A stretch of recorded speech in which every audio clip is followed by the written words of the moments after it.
പാലിയേക്കരയിൽ 90 gram MDMA-യുമായി 2 പേർ പിടിയിൽ.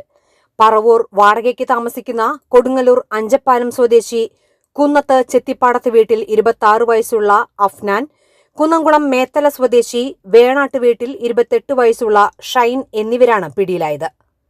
ബാംഗ്ലൂരിൽ നിന്നും ആലുവയിലേക്കുള്ള സ്വകാര്യ ബസ്സിലാണ് പ്രതികൾ ലഹരിമരുന്ന് കടത്തിയത്. പോലീസിന് ലഭിച്ച രഹസ്യവിവരത്തെ തുടർന്നുള്ള പരിശോധനയിൽ പാലിയേക്കര ടോൾ പ്ലാസയിൽ ബസ്സിറങ്ങിയ പ്രതികളെ പോലീസ് സംഘം പിടികൂടുകയായിരുന്നു. ഇവരിൽ നിന്ന് പിടിച്ചെടുത്ത MDMA-ക്ക് വിപണിയിൽ 3 ലക്ഷത്തോളം രൂപ വില വരുമെന്ന് പോലീസ് പറഞ്ഞു. തൃശൂർ റൂറൽ ഡാൻസ് ഓഫ് സംഘവും പുതുക്കാട് പോലീസും സംയുക്തമായാണ് പ്രതികളെ പിടികൂടിയത്. ഷൈൻ കൊടുങ്ങല്ലൂർ പോലീസ് സ്റ്റേഷൻ പരിധിയിൽ MDMA കടത്തിയ കേസിലും KSRTC ബസ് കണ്ടക്ടറെ ആക്രമിച്ച കേസിലും ഉൾപ്പെടെ നിരവധി കേസുകളിൽ പ്രതിയാണ്. അഫ്നാൻ വരന്തരപ്പള്ളി പോലീസ് സ്റ്റേഷൻ പരിധിയിൽ ക്രിമിനൽ കേസ് പ്രതിയാണ്. പ്രതികളെ ഇന്ന് കോടതിയിൽ ഹാജരാക്കും.